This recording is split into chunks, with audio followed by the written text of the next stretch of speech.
अर्थ education centre में आपका स्वागत है। आज हम लोग एसएससी एमटीएस 2023 के जीके सेक्शन का सेट नंबर 2 करने वाले हैं। जीके सेक्शन का टेस्ट सीरीज 2 करने वाले हैं। इसमें 25 एमसीक्यू आएंगे, जिस पर कि मेरिट लिस्ट बनाया जाता है। 25 जो एक क्वेश्चन होता है 3 मार्क्स का होता है। इस तरह से टोटल हो गए 75 मार्क्स का आपको जीके पूछा जाता है और इसी पर मेरिट लिस्ट बनाया जाता है जीके और इंग्लिश सेक्शन से। और इसका पीडीएफ भी आप लोगों को टेलीग्राम के चैनल पर आपको प्राप्त हो जाएगा। डिस्क्रिप्शन में हमारा टेलीग्राम का लिंक मिल जाएगा। इस पर रेगुलर चैप्टर वाइज इस पर टेस्ट कराया जा रहा है। तो यदि अभी तक आप लोग चैनल पर को सब्सक्राइब नहीं किए हैं तो चैनल को सब्सक्राइब करके बेल आइकन को दबाना ना भूलें। तो चलिए देर ना करते हुए हम लोग वीडियो को शुरू करते हैं। फुल्ली डिस्कशन के साथ इसमें आपको देखने को मिलेगा। देखिए, आज का सेट का पहला प्रश्न जो है, निम्नलिखित में से कौन सा मानक साधन है जिसके द्वारा भारत में चुनाव कराए जाते हैं। पूछा गया है निम्नलिखित में से कौन सा मानक साधन है जिसके द्वारा भारत में चुनाव कराए जाते हैं। आपके ऑप्शन इस प्रकार जो दिए हुए हैं। तो इस प्रश्न का सही उत्तर जो होगा, आप लोगों को पता है ईवीएम के द्वारा कराया जाता है वोटिंग। ईवीएम के द्वारा इलेक्ट्रिक वोटिंग मशीन इसका फुल फॉर्म होता है। पहले जो कराया जाता था बैलेट पेपर के द्वारा कराया जाता था, लेकिन अब जो है भारत में चुनाव जो कराए जाते हैं ईवीएम के द्वारा कराए जाते हैं। आइए इससे कुछ रिलेटेड फैक्ट भी जान लेते हैं। अगर बात की जाए, भारत में पहली बार जो है 1982 में केरल के उत्तर परवूर विधानसभा क्षेत्र में उपचुनाव में सर्वप्रथम ईवीएम का इस्तेमाल किया गया था। तो ये सारे फैक्ट भी आप लोग ध्यान में रखिएगा। भारत में जो भी हाल ही में चुनाव जो कराए जाते हैं ईवीएम के द्वारा कराए जाते हैं। और ईवीएम का सर्वप्रथम जो उपयोग जो है केरल राज्य के उत्तर परवूर विधानसभा क्षेत्र के उपचुनाव में ईवीएम का पहला इस्तेमाल किया गया था। कब? 1982 ईस्वी में। तो ये सारे फैक्ट आप लोग याद रखेंगे। नेक्स्ट क्वेश्चन देखिए, अगला जो प्रश्न है जनगणना से दिया गया है। सेंसस जो है आप लोगों को पूरी तरह से याद रहना है, क्योंकि हर सेट में लगभग आपको ये प्रश्न देखने को मिलेंगे। वर्ष 2011 के जनगणना के अनुसार निम्नलिखित में से कौन भारत का सबसे अधिक आबादी वाला महानगरीय शहर है। महानगरीय शहर पूछा गया है, सबसे अधिक आबादी वाला। तो इस प्रश्न का सही उत्तर जो होगा वो होगा मुंबई शहर। मुंबई शहर जो है सर्वाधिक आबादी वाला शहर है 2011 जनगणना के अनुसार महानगरों में से। अब यहाँ पर कुछ फैक्ट भी जान लेते हैं हम लोग इससे जुड़े हुए। तो अगर बात की जाए 3 सबसे अधिक आबादी वाले मेट्रो शहर की बात की जाए तो मुंबई महाराष्ट्र है, दिल्ली और बंगलोर है। बंगलोर अर्थात कर्नाटक है। सबसे कम आबादी वाला मेट्रो शहर की अगर बात की जाए कपूरथला जो कि पंजाब में है, बांसवाड़ा जो कि राजस्थान में है, और नागदा जो कि मध्य प्रदेश और दतिया मध्य प्रदेश में स्थित है। तो ये सारे फैक्ट आप लोग ध्यान में रखेंगे। आगे जो प्रश्न है, निम्न में से कौन सा त्यौहार जो है राजस्थान से जुड़ा हुआ है। पूछा गया है त्यौहार से, नृत्य से, स्टैटिक्स जी के जो होता है वो पूरा भरा हुआ रहता है। एसएससी एमटीएस हो, एलडीसी हो, सीजीएल हो। निम्न में से कौन सा त्यौहार जो है राजस्थान से जुड़ा है। तो अगर राजस्थान की बात की जाए तो इसका प्रसिद्ध त्यौहार जो होगा वो है बूंदी उत्सव। बूंदी उत्सव जो है राजस्थान राज्य से। अब यहाँ पर देखिए, राजस्थान के प्रसिद्ध त्यौहार की अगर बात की जाए तो पुष्कर मेला जो है पुष्कर में लगता है। पुष्कर मेला जो है पुष्कर में लगता है, जो कि राजस्थान के ऊंट मेला के नाम से भी प्रसिद्ध है। उर्स का त्यौहार गणगौर, नागौर मेला, चंद्रभागा मेला, बूंदी उत्सव, कुंभलगढ़ त्यौहार, ठीक है, बनेश्वर त्यौहार, कोलायत मेला आदि जो है गुड़ी पड़वा महाराष्ट्र का है, और बोनालू जो है तेलंगाना राज्य का है, और माथो नारंग जो है लद्दाख में मनाया जाता है। तो ये सारे फैक्ट भी आप लोग ध्यान में रखिएगा।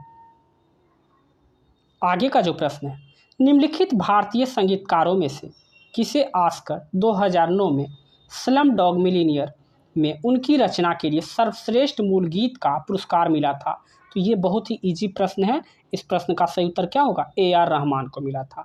तो ऑप्शन ए इसका सही उत्तर हो जाएगा। स्लम डॉग की अगर बात की जाए तो यहाँ से बहुत सारे प्रश्न पूछे जाते हैं। ए आर रहमान के द्वारा जो विजुअल मीडिया जो 2010 में जय हो के लिए निम्नलिखित में से सर्वश्रेष्ठ गीत के लिए ग्रैमी अवार्ड से सम्मानित किया गया था। तो ये भी याद रखिएगा, जय हो एक गीत आई थी वर्ष 2010 में, जिनके लिए उन्हें सर्वश्रेष्ठ ग्रैमी अवार्ड से सम्मानित भी किया गया था। ए आर रहमान पद्मश्री 2000 में प्रदान किया गया था। पद्म विभूषण जो है वर्ष 2010 में प्रदान किया गया था। आगे का जो प्रश्न है, डैश भारत का अंतर्राष्ट्रीय हवाई वाहक और विदेशी यातायात को संभालता है, जिससे कार्गो और यात्री सेवा दोनों शामिल है। पूछा गया है भारत का वह कौन सा अंतर्राष्ट्रीय हवाई वाहक है जो विदेशी यातायात के साथ साथ कार्गो और यात्री सेवा दोनों शामिल है। तो इस प्रश्न का सही उत्तर होगा एयर इंडिया के द्वारा। एयर इंडिया के द्वारा भारत के अंतर्राष्ट्रीय हवाई वाहक में कार्गो और यात्री सेवा दोनों शामिल किया गया है, दोनों शामिल है। अगर अब इसके थोड़ा सा रिलेटेड इसमें जान लिया जाए, एयर इंडिया की अगर मुख्यालय की बात की जाए तो न्यू दिल्ली में है। टेलेस प्राइवेट लिमिटेड के स्वामित्व में एयरलाइन की स्थापना जे.आर. रतन टाटा के द्वारा 1932 ईस्वी में किया गया था। यह 21 अक्टूबर 1960 को जेट विमान को अपने बड़े में शामिल करने वाली पहली एशियाई एयरलाइंस बन गई थी। नटराजन चंद्रशेखर इनके अध्यक्ष हैं। अगर पवन हंस की बात की जाए तो पवन हंस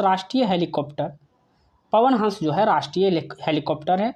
डोव एयरलाइंस की बात करें तो कोलकाता में स्थित एक चार्टर्ड एयरलाइंस है, और ताज एयर जो है चार्टर्ड एयरलाइन जो है मुंबई की है। तो ये सारे फैक्ट आप लोग ध्यान में रखेंगे।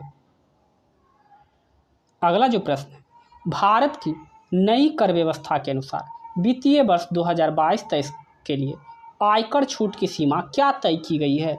तो देखिए, आयकर छूट की सीमा जो है 2.5 लाख तक कर दी गई है। वित्तीय वर्ष की अगर बात की जाए, आयकर स्लैब दर 2.5 लाख रुपये तक शून्य और 2.5 लाख से रुपये से 5 लाख तक की बात की जाए तो कुल आय का 5% टैक्स देय है। तो इस प्रकार से इस प्रश्न का उत्तर डी हो जाएगा। अगला प्रश्न जो देखिए, निम्नलिखित में से कौन फरवरी 2022 में जवाहरलाल नेहरू अर्थात जेएनयू भारत की पहली महिला कुलपति बनी। तो देखिए, इस प्रश्न का सही उत्तर जो होगा शांति श्री धूलीपुरी पंडित। शांति श्री धूलीपुरी पंडित जो है, जिसका पूर्ण नाम है सावित्रीबाई फूले पुणे विश्वविद्यालय में राजनीति विज्ञान के ये प्रोफेसर हैं। 2022 में जवाहरलाल नेहरू जेएनयू का इन्हें पहली महिला कुलपति के रूप में नियुक्त किया गया। अब जेएनयू की स्थापना की बात की जाए तो जेएनयू का जो स्थापना हुआ था 1969 में हुआ था, 1969 ईस्वी में हुआ था। इनके कुलपति जो थे वीके सारस्वत थे। भारत की पहली महिला कुलपति नजमा अख्तर नाजिमा मिलिया इस्लामिया की थी। तो ये सारे फैक्ट आप लोग ध्यान में रखिएगा। आगे का जो प्रश्न है, नमिता कायंत्रित शैल एक उदाहरण के बारे में बात करती है, वह निम्नलिखित में से कौन सा हो सकता है। नमिता कायंत्रित शैल के एक उदाहरण के बारे में बात करती है, बताइए कि वह कौन सा हो सकता है। तो देखिए, इस प्रश्न का अगर आप लोग आंसर जानते हैं तो कमेंट सेक्शन में आप कमेंट भी कर सकते हैं। तो इस प्रश्न का आंसर होगा सेल। संगमरमर क्या होगा, सेल होगा। आइए इससे जुड़े हुए फैक्ट को भी हम लोग जानते हैं। संगमरमर जो है, संगमरमर की बात करें, एक मेटाफॉर्मिक चट्टान है जो पुनर्रचित कार्बोनेट खनिज से बना होता है, जो आमतौर पर क्या है, कैलासाइट या डोलामाइट है। हैलाइट सेल और चूना पत्थर अवसादी चट्टान के एक प्रकार होते हैं। तो ये सारे फैक्ट आप लोग याद रखिएगा। वीडियो पसंद आए तो वीडियो को लाइक और कमेंट करके अपना रिव्यू जरूर दीजिएगा। निम्नलिखित में से कौन सा तुगलक वंश का शासक नहीं था। बताना है कि कौन सा जो है तुगलक वंश के शासक नहीं है। तो तुगलक वंश की अगर बात की जाए तो मोहम्मद बिन तुगलक, गयासुद्दीन तुगलक और फिरोज शाह तुगलक, ये सभी जो है तुगलक वंश से जुड़े हुए थे। लेकिन रुकनुद्दीन तुगलक जो है तुगलक वंश के नहीं है, कोई शासक नहीं थे। तो ऑप्शन बी इस तरह से इसका हो जाएगा। अब तुगलक वंश की थोड़ा सा डिटेल्स में जान लीजिए। अगर तुगलक वंश की बात की जाए तो गयासुद्दीन तुगलक जो है गाजी मलिक 1320 में तुगलक वंश की स्थापना की थी। तुगलक वंश के स्थापना जो है गयासुद्दीन तुगलक के द्वारा 1320 ईस्वी में की गई थी।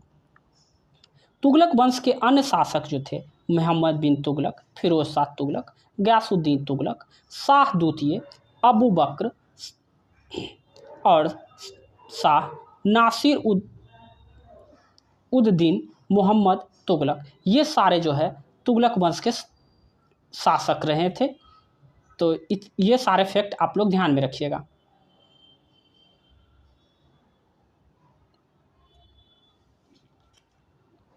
आगे का जो प्रश्न है साइंस से है। आयनिक यौगिक NaCl का रासायनिक नाम क्या है? तो NaCl होता है सोडियम क्लोराइड होता है। तो ऑप्शन नंबर डी इसका सही उत्तर हो जाएगा, जिसे नमक भी कहा जाता है। साधारण नमक का नाम भी होता है, सोडियम क्लोराइड होता है, जिसे नमक के रूप में हम लोग जाना जाता है। और नमक जो होता है हमारे शरीर के द्वारा उपयोग किया जाने वाला एक यौगिक है, जो पोषक तत्व को अवशोषित करना, परिवहन और रक्तचाप को बनाए रखना, द्रव का सही संतुलन बनाए रखना, तंत्रिका संकेतों को प्रसारित करना, ये सभी जो है सोडियम क्लोराइड का काम है।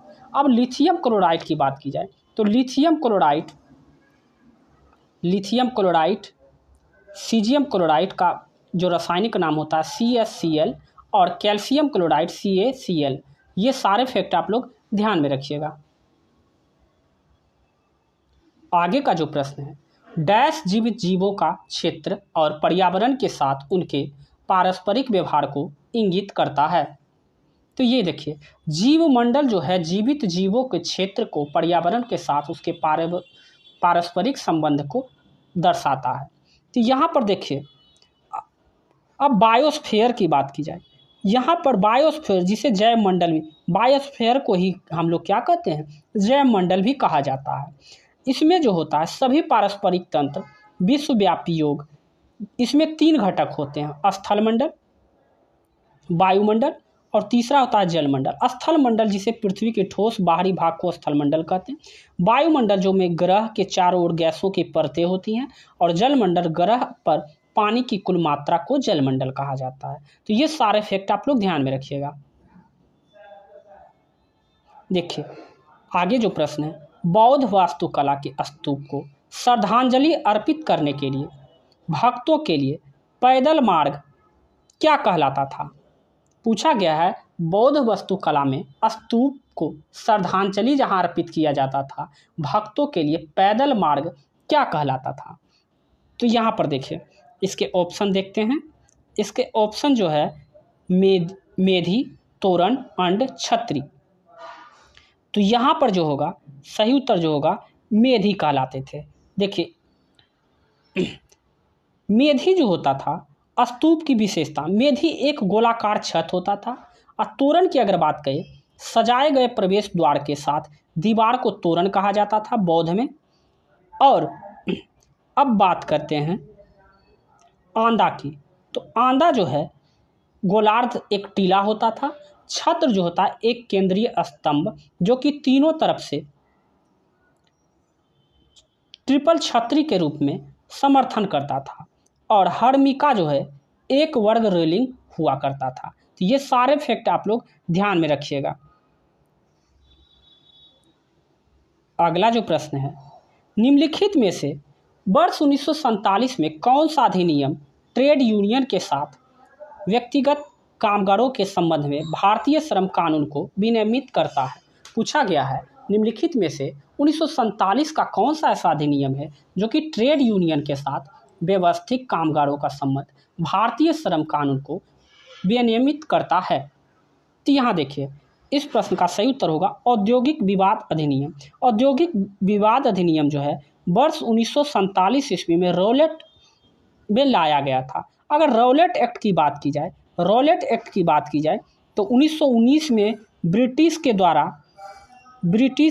भारत रहने वाले आतंकवाद के संदेह वाले किसी भी व्यक्ति के बिना किसी मुकदमा के 2 साल के लिए गिरफ्तार या अधिकृत किया जा सकता था। बिना कुछ बताए कारण आप किसी भी संदेहास्पद व्यक्ति को बिना कुछ कारण बताए उसको गिरफ्तार करके 2 साल तक उसको गिरफ्तार करके रखा जा सकता था। ये था रौलट एक्ट। अगर बात करें भारत परिषद अधिनियम की 1861, 1892 और 1909 में, चार्टर अधिनियम जो था 1793, 1813, 1833 और 1853 का ये जो था चार्टर अधिनियम था। तो ये सारे फैक्ट आप लोग ध्यान में रखिएगा। आगे जो प्रश्न है, UEFA यूरोपियन फुटबॉल चैंपियनशिप 2020 का विजेता टीम कौन थी? तो ये थी इटली थी। चैंपियंस 2020 का मेजबान यूरोप, मेजबानी जो था यूरोप के द्वारा किया गया था। विजेता जो थी इटली थी, उपविजेता जो थी वह इंग्लैंड थी, उपविजेता इंग्लैंड थी। अब बात करते हैं UEFA की। यूरोपीय फुटबॉल चैंपियनशिप की शुरुआत जो है वर्ष 1960 ईस्वी में किया गया था। मेजबान फ्रांस था, विजेता सोवियत संघ था, उपविजेता यूगोस्लाविया था।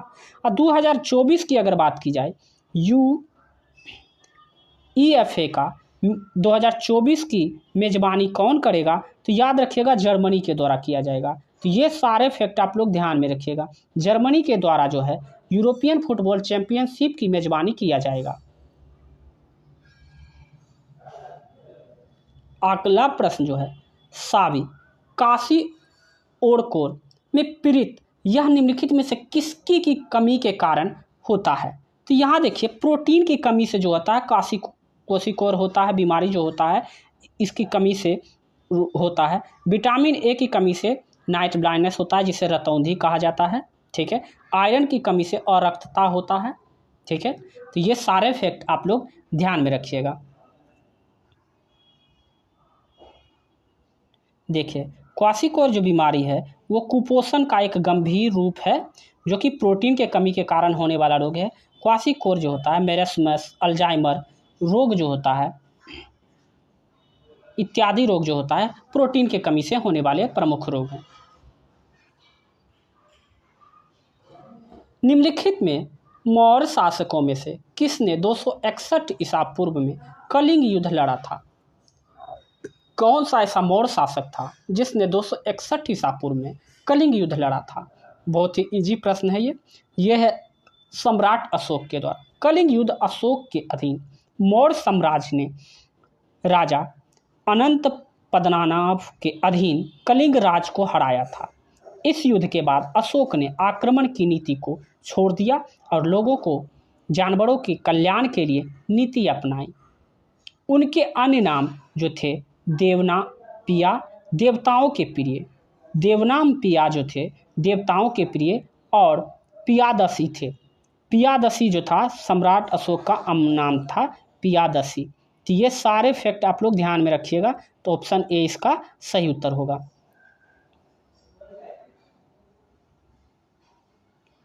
आगे का जो प्रश्न है, श्रम और रोजगार मंत्रालय ने मार्च 2022 में प्रधानमंत्री श्रम योगी मानधन योजना के तहत क्या शुरू किया था? कौन सी योजना शुरू किया था? बहुत ही अच्छा प्रश्न है। इस प्रश्न का सही उत्तर होगा अटल पेंशन योजना शुरू किया गया था। अटल पेंशन योजना में क्या गया था? ठीक है, लोगों को उनको सहायता, कर्मचारियों को घरेलू कामगार, ड्राइवर, सहायक आदि के लिए पेंशन फंड योगदान करने के लिए दान पेंशन पहल शुरू की गई। और अगर बात की जाए प्रधानमंत्री श्रम योगी मानधन योजना, जिसमें 18 वर्ष से लेकर 40 वर्ष की उम्र के लोगों के लिए और 50-50 स्वैच्छिक और अंशदायी पेंशन योजना है। तो ये सारे फैक्ट आप लोग ध्यान में रखिएगा। अटल पेंशन योजना में 18 से 40 वर्ष के लोगों के लिए ये योजना चलाई गई थी।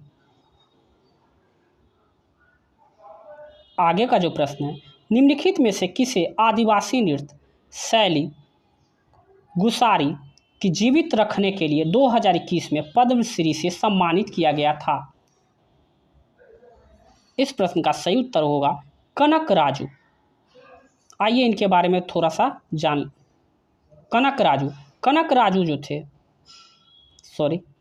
कनक राजू के बारे में अगर बात की जाए तो कनक राजू जो थे गुसारी राज गौंड जनजाति के तेलंगाना के एक निवासी है। एक प्राचीन लोक नृत्य है, ठीक है। गुसारी जो है एक प्राचीन लोक नृत्य जो कि तेलंगाना राज्य की गोंड जनजाति, कनक राजू जो है एक तेलंगाना राज्य के गोंड जनजाति से बिलोंग करते हैं, ठीक है। प्राचीन नृत्य जो है गुसारी है।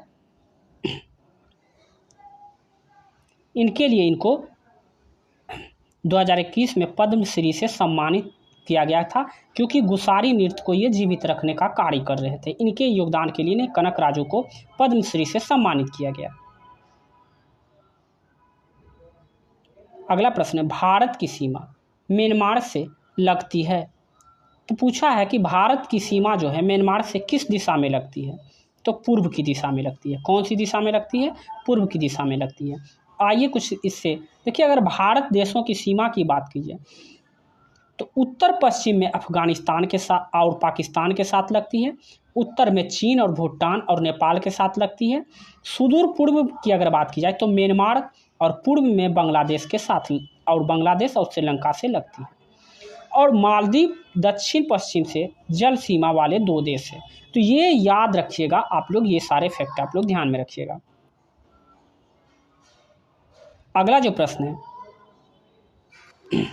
प्रश्न है, फीडी का 44वां शतरंज ओलंपियाड 2022 डैश भारत में 2022 के गर्मियों के दौरान में आयोजित किया जाएगा। तो यहाँ देखिए, ये होगा चेन्नई में। 44वां संस्करण है जो भारत में चेन्नई में आयोजित किया जाएगा। मेजबान जो होगा चेन्नई होगा। Bharat gold Uzbekistan, silver Armenia 19। अगर 44वां फाइट शतरंज ओलंपियाड की अगर बात की जाए तो भारत ने, ठीक है, भारत ने गोल्ड जीता था और उज्बेकिस्तान सिल्वर 19 जीता था उज्बेकिस्तान, और आर्मेनिया 19, कांस्य भारत 18। 2024 में अगर 45वां संस्करण की बात की जाए तो बुडापेस्ट हंगरी में इसका आयोजन होगा, और 2026 में 46वां संस्करण का मेजबान जो होगा ताशकंद उज्बेकिस्तान में होगा। तो ये सारे फैक्ट आप लोग ध्यान में रखिएगा। निम्नलिखित में भारतीय लेखकों में से किसने भारत के राष्ट्रवादी आंदोलन के दौरान प्रसिद्ध उपन्यास गोड़ा लिखा था? बहुत ही अच्छा प्रश्न है। गोड़ा किसके द्वारा लिखा गया था? तो ये रविन्द्रनाथ टैगोर के द्वारा लिखा गया था गोड़ा। आइए इसके रिलेटेड कुछ हम लोग जान लेते हैं, फैक्ट जान लेते हैं। रविन्द्रनाथ टैगोर की प्रसिद्ध जो कविता है गोड़ा, गीतांजलि, चीतो जेठा, भयन्यो, दुई बिघा, जोमी आदि जो है रविन्द्रनाथ टैगोर की प्रसिद्ध कविता है। भगत सिंह की बात की जाए, मैं नास्तिक क्यों हूँ, जेल डायरी, अन्य लेखन, jail notebook and other writing, no hanging, please shoot us, letter to my father आदि जो है ये भगत सिंह जी के द्वारा लिखी गई है। अगला जो प्रश्न है, एक नाटक में नरेश ने कहा स्वराज मेरा जन्मसिद्ध अधिकार है और मैं इसे लेकर रहूँगा, यह नारा निम्नलिखित में से किस भारतीय स्वतंत्रता सेनानी के द्वारा दिया गया था? तो ये बहुत ही इजी प्रश्न है। लोकमान्य बाल गंगाधर तिलक के द्वारा ये नारा दिया गया था। ऑप्शन बी इसका सही उत्तर हो जाएगा। अगर बाल गंगाधर तिलक की बात की जाए तो बाल गंगाधर तिलक जो है उन्होंने वर्ष 1916 में बेलगाम के Akhil Bharatiya home rule league की स्थापना की थी। महात्मा गांधी के द्वारा करो या मरो का नारा दिया गया था और भगत सिंह के द्वारा इनकलाब जिंदाबाद के नारे दिए गए थे। तो ये सारे फैक्ट आप लोग ध्यान में रखिएगा। प्रश्न संख्या, भारत के संविधान का कौन सा अनुच्छेद है जो कानून के समान संरक्षण और कानून के समक्ष समानता प्रदान करता है? इस प्रश्न का सही उत्तर हो जाएगा ऑप्शन नंबर डी, अनुच्छेद 14। अनुच्छेद 14 कानून के समक्ष समानता का कानून के समक्ष समानता प्रदान करता है। ठीक है, मौलिक अधिकार जो कि अनुच्छेद 14 से अनुच्छेद 12 से 35 में कहा गया है, जबकि इसमें अनुच्छेद कानून के समान संरक्षण का जो है अनुच्छेद 14 में कहा गया है। अगर बात की जाए अनुच्छेद 30 की, तो इसमें अनुच्छेद 30 में अल्पसंख्यकों को शैक्षणिक संस्थानों की स्थापना और प्रशासन का अधिकार दिया गया है। ठीक है, अनुच्छेद 42 की अगर बात की जाए तो काम की न्याय संगत और मानवीय परिस्थितियों में मातृत्व राहत का प्रावधान किया गया है। अनुच्छेद 60 जो है राष्ट्रपति की शपथ या प्रतिज्ञान की उल्लेख करता है। तो ये सारे फैक्ट आप लोग ध्यान में रखिएगा। आज निम्नलिखित में से कौन सा भारत के पूर्वी तट के पूर्ण या आंशिक भाग के लिए एक क्षेत्रीय नाम नहीं है? पूछा गया है कौन सा भारत के जो है पूर्वी तट का भाग नहीं है। तो पूर्वी तट का कौन सा भाग नहीं है? मालबार तट जो होगा पूर्वी तट का भाग नहीं है। देखिए, अगर बात किया जाए भारतीय तट का, तो भारतीय तट में पश्चिमी तटीय मैदान कच्छ और कठियावाड़ तट है, कोंकण तट उत्तर में दमन के बीच, दक्षिण में गोवा तक फैला हुआ है। कन्नड़ तट की बात की जाए तो मर्मगांव और मंगलोर के बीच फैला हुआ है। वहीं अगर मालबार तट की बात की जाए तो मंगलोर से कन्याकुमारी तक फैला हुआ है। तो ये सारे फैक्ट आप लोग ध्यान में रखेंगे। आज के सेट का आखिरी सवाल, रीता गिद्धा नृत्य करती है, यह नृत्य शैली किस राज्य से संबंधित है? तो यह नृत्य शैली जो है गिद्धा जो है पंजाब का एक नृत्य है। अगर बात की जाए पंजाब की नृत्य शैली की बात की जाए तो नृत्य में भांगड़ा, गिद्धा, सम्मी, किकली, झूमर, जागो, डंकड़ा या गतका नृत्य जो है, मालवी जूली, लूडू आदि नृत्य जो है पंजाब राज्य से संबंधित है। तो यदि आपको यह सेशन अच्छा और हेल्पफुल लगा है तो वीडियो को लाइक कर दीजिए, और चैनल को अभी तक सब्सक्राइब नहीं किए हैं तो चैनल को सब्सक्राइब करके बेल आइकन को दबाना ना भूलें। और इसका PDF प्राप्त करने के लिए डिस्क्रिप्शन के नीचे हमारा टेलीग्राम का लिंक मिल जाएगा, वहां से जाकर आप इसका PDF भी प्राप्त कर सकते हैं। तो अभी के लिए बस इतना ही, मिलते हैं हम लोग नेक्स्ट वीडियो में इंग्लिश सेशन के साथ। तो अभी के लिए बस इतना ही। जय हिंद।